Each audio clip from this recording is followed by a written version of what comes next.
Oh, hey everybody, this is Dave Mosher. I'm a science and technology correspondent here at Business Insider.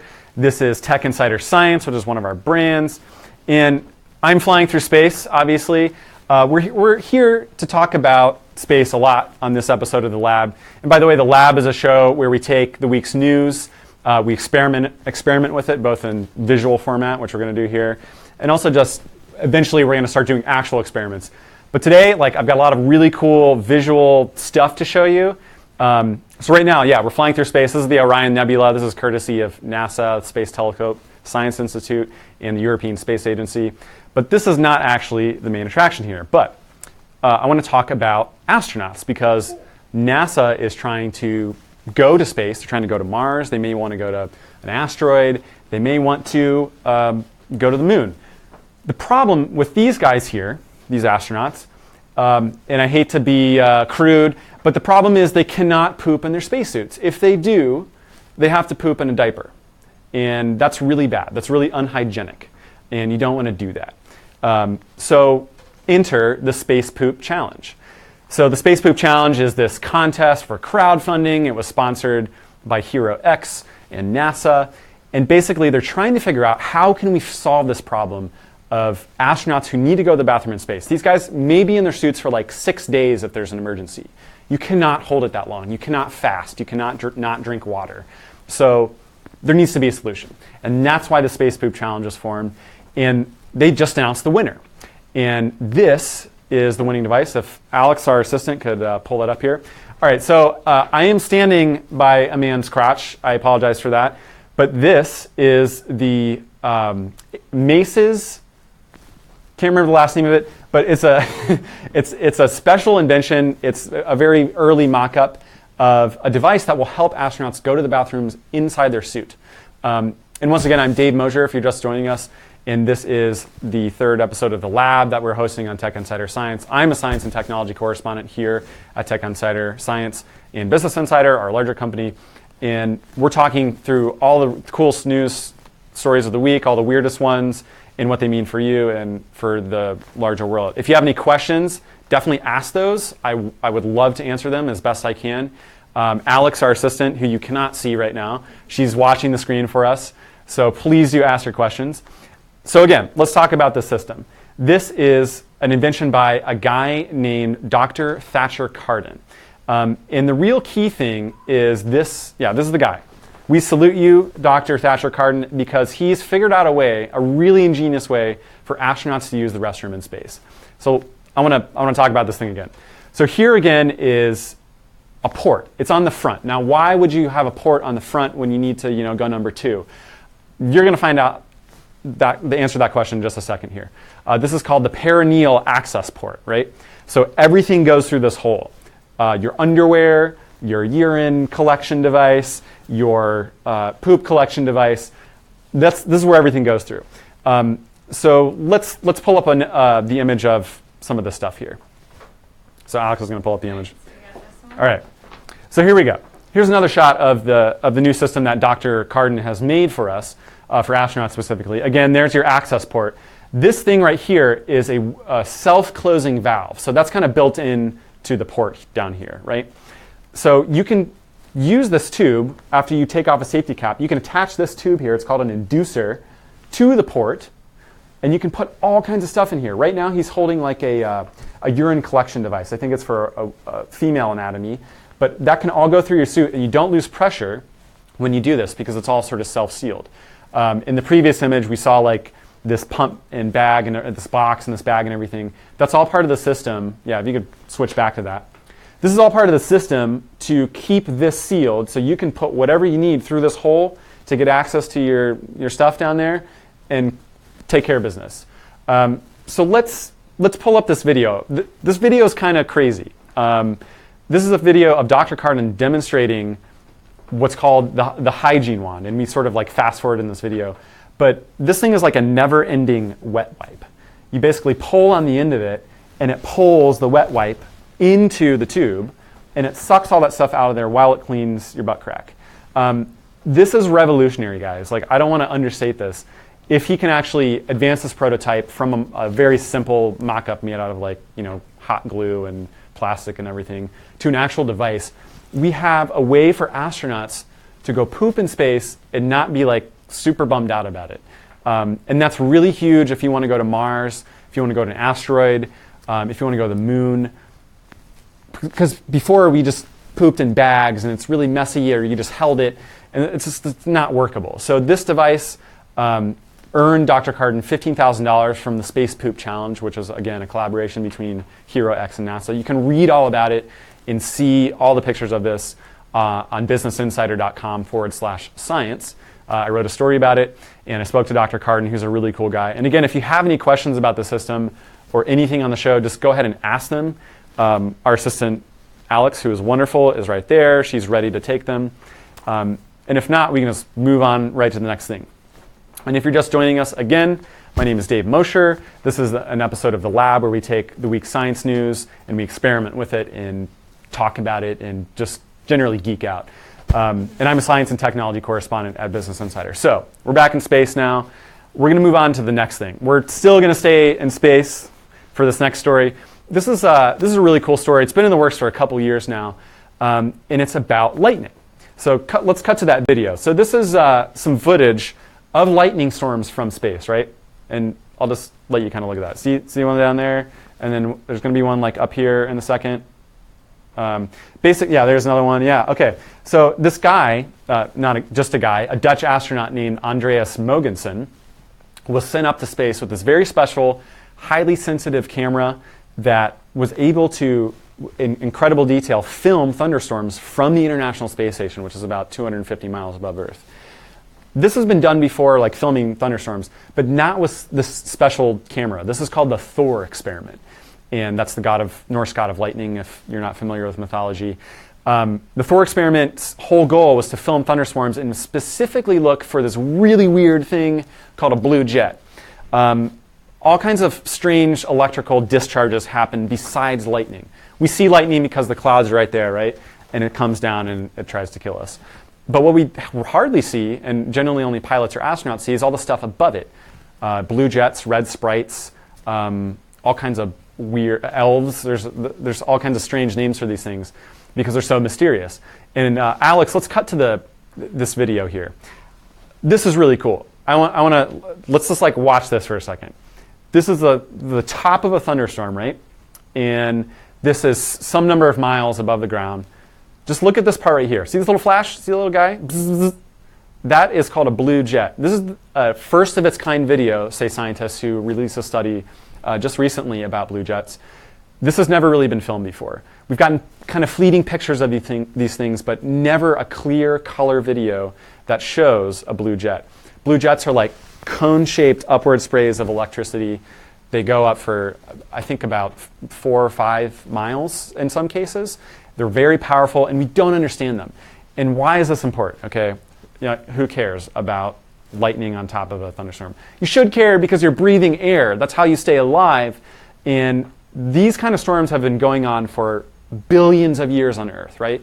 These are the storms that forge molecules in the air that make ozone, that make all sorts of other things we breathe in. If we don't understand this, we don't really understand why we're alive today. So understanding these storms is really, really important, and this is really cool research. Go check out the story on businessinsider.com/science. The headline is something like, an astronaut has filmed something incredible from space, something like that. But it's a story I worked on in the past week, and it's really cool, and you can see a much clearer version of this animation. But let's talk about some of the other things that happen in space. If you cut to the next image here. Here we have another image of Earth from space. Okay, here's like the moon, right? See that? And then this is like, you can kind of see the atmosphere looping around the Earth. But look over here. See this thunderstorm? See the little red guy? That's called a red sprite. This is sort of an even higher altitude phenomenon that basically astronauts, yeah, here we go. This is an even better shot of it. See, the big arrow is pointing at it to help you see it. This is a red sprite. These are even bigger discharges of electricity, but they sort of come down. They're very quick. It's almost like, if you see slow motion video of this stuff, sorry we couldn't get it to work here. It's like balls of plasma that are just raining down from the highest echelons of the atmosphere. It's really crazy. So red sprites are also another important electrical phenomenon that like forge these molecules in the upper atmosphere. They're hard to see. We rarely see them from the ground because the clouds are in the way. Duh. So studying this stuff from space is really important. And once again, if you have questions, Alex is here. She's ready to take them and ask them for me. If not, we can move on to the next thing. And if you're just joining us again, my name is Dave Mosher. I'm a science and technology correspondent at Business Insider. And this is our sub-brand, Tech Insider Science. And this is another episode of The Lab where we experiment with the week's news. And we'll try a bunch of different formats here, experiment with it, and try to actually do experiments at some point in the future. But the next story is really cool. This got a lot of attention on our website, and I just want to talk about it. So let's cut to the shot of the Earth, right? So this is obviously an illustration. This isn't actually the Earth.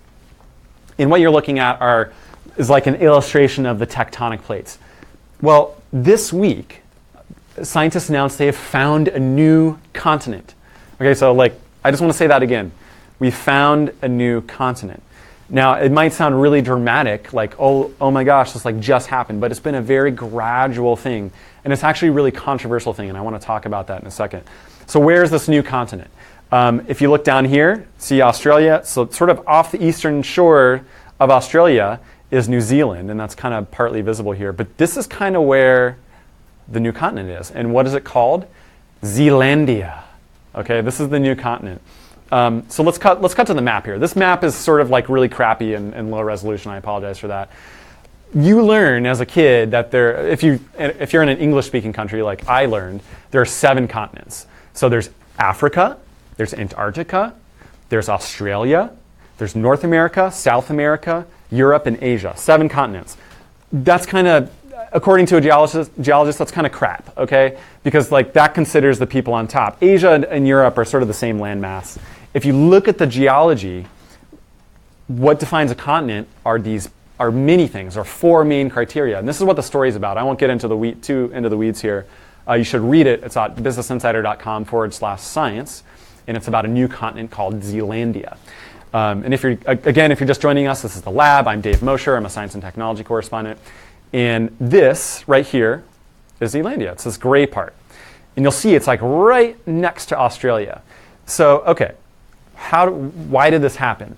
Well, way back in the day, 200 million years ago, all of these continents here, including Antarctica, were all smooshed together in one supercontinent called Gondwana, or formerly Gondwana land. And up above, there was another continent, the name of which escapes me. But Pangaea split up into these 2 supercontinents, and then those 2 supercontinents further split up, and you get Africa and Asia up here, and you get Antarctica, Australia, and now Zealandia, which is right here. So the reason we've missed this continent for so long is because 95% of it has been underwater. Basically, we see New Zealand and we see New Caledonia over here, and we're oh, they're just islands. It's part of an island chain. No big deal here. But these are actually, after further analysis, really advanced satellite maps of the ocean floor, of gravitational anomalies of Earth. They've determined that, you know what, this is actually all part of the same contiguous landmass, and it hasn't crashed into other things like India has. India is part of Asia because it's just smashed into Asia. So they found that actually no, Zealandia has not crashed into Australia yet, so it's still its own thing. It's got plenty of landmass that's above the water and less dense, so it sort of floats on the mantle. And it's also big. It's big enough. It's bigger than 1 million square miles. This is huge. It's almost 5 million square miles. Okay, so why does this matter? Who cares? They're going to rewrite the textbooks. This is so important to New Zealand and Australia. Let's cut to the next image. Here I am on the beautiful coast of New Zealand, and what you see here is the shoreline. Well, the UN has this funny regulation, which all of the countries agree to. It's a sea law, and that sea law determines where a country can mine resources. Okay, so deep sea mining is a huge thing now. You can get copper, manganese, rare earth metals, oil, all kinds of stuff is down. Methane deposits. There's all this stuff down there just waiting to be extracted, And if you are New Zealand and you say, we're on a new continent that is unrecognized, according to this UN law, you vastly, vastly expand the place that you can lay claim to as a country that is yours. These are my resources because it's part of our continent. That's the way the United Nations law works. So this is going to have potentially huge ramifications for New Zealand, possibly Australia and New Caledonia. I'm still reporting that story, so don't quote me too hard on this stuff.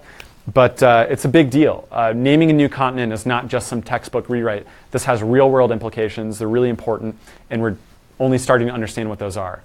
This is definitely in New Zealand's favor, and of course, 10 out of the 11 scientists are working at New Zealand. There's only one Australian.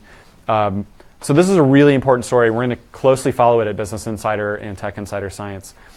Questions, if you've got them, would love to take them. Should we go back to space, or you want to? Yeah, we can go back to space if you want. Do we have questions from the audience? We do. We do. All right. So all their minds are blown. So there's a new continent. New continent, yes. For those that missed it. There is a new continent. It's called Zealandia. Okay, going back to your grade school education, we all learn there's 7 continents, but those are geopolitical considerations. You look at the people on top and say, oh, well, that's a continent, like Europe and Asia. No, to geologists, there's Eurasia. So there's really 6 geologic continents, and that's what we're talking about here. So we discovered a 7th geologic continent, and it's called Zealandia. And Zealandia because New Zealand is sitting right on top of it. This is a piece of a really ancient supercontinent that broke off of Gondwana and sort of migrated northward, and here it is. And we've only just discovered it because of a number of things. 1, we didn't have the data, and 2, most of it was submerged underwater and still is. So yeah, there's a new continent. It's really crazy. How does the, lightning sound when it comes down? So the lightning, I don't think anybody knows what it sounds like. Maybe only a pilot would know that because they're the first ones who've kind of seen this stuff. And they come back from their flights and like, hey, you guys, we saw this weird sort of thing. I've never seen anything like it. And that's why they take on these weird names, blue jets and red sprites and stuff like that. And we're just really now starting to understand them because we have really good cameras in space and really high altitude planes to take video of them. What do they sound like? I don't think anybody knows. They're very fleeting. They're not like lightning. The atmosphere thins and thins and thins as you get higher and higher. So the ability for sound to sort of spread is diminished or lessened. So I would guess they don't really sound too loud at all. But again, I'm not an astronaut. Not that you could hear it from space. I'm definitely not a pilot. So I haven't flown through, nor would I want to fly above thunderstorms because these things are scary. But yeah, maybe there's a sound, but maybe it sounds like probably really quiet thunder. I don't know. Should we just recap with what we learned? Yeah, so again, I'm Dave Mosher. This is the lab. Thank you for joining us. I'm a science and technology correspondent at Business Insider and Tech Insider Science, one of our sister sites. You can read about all of the stories we just talked about today at businessinsider.com/science. And today we talked about 3 big stories. 1, how to poop in space. Big problem. Astronauts can't go, okay? They have to go in a diaper or hold it or fast. This invention by a U.S. Air Force Colonel, Dr. Thatcher Carden, could just solve the problem. And this is the key thing, this port in the front. This is the port through which you do all of your business. He's created a suite of really magical tools that just go in there, including pairs of underwear. It's crazy. Look at the full pictures on our site. So that's the big story number 1. This guy won $15,000 for his really crude design, but really ingenious design. And he's going to spend that money to advance it. So we're going to hear more about this story in the future. The second story we talked about are the lightning phenomena, blue jets, red sprites. Here is a red sprite. This is kind of old stuff that we've already known about there. And there we go. There's a bigger version. These are really high altitude electrical discharges. But the new thing, the big thing that we've never really seen before in color video and such resolution and sort of frame rate are these blue jets. And an astronaut in space captured images of those. I don't know if you want to play the animation one more time, Alex. There we go. Actually, this is the wrong one. Let's do the other one. Yeah, there we go. So this is the thing. This is the blue jet. This little spire that sort of shoots up. This is huge. This is like 10 kilometers tall, I think, which is about, let me do the math, 3-4 miles, I think, something like that. So this is like really, really big discharge. It comes out of the top of a thunderstorm sometimes. They're very rarely caught. And then the third story we talked about, of course, is Zealandia, the new continent. Yeah, here we go. So this is the new continent. It's this gray area down here. It's got New Zealand and New Caledonia on top of it. This could have really big ramifications for New Zealand in terms of grabbing all the resources under the ocean, all the oil, the copper, the manganese, the rare earth metals. There's all this stuff down there just waiting to be pulled up. Whether we should do that or not is an environmental and sort of economic question. But by naming this continent and saying scientifically, this, according to these 4 important scientific criteria that we all talk about, this is a continent, New Zealand has just really gotten a huge gift. If they can, if this stands the test of time and the courts and the United Nations and everything, it sounds like it should. The researchers I talked to who were not involved in the study said, yeah, this is actually really plausible and a thing. This has been a long stretch, and they finally presented the evidence to say this is definitely a thing. So those are the 3 big stories I think this week. I think they're really cool. Check out further details about them at businessinsider.com/science. And if you have any more questions, please do ask them in the comments. We'll try to get to them. I'm Dave Mosher, Science and Technology Correspondent for Business Insider. Thank you for joining the lab, and I'll see you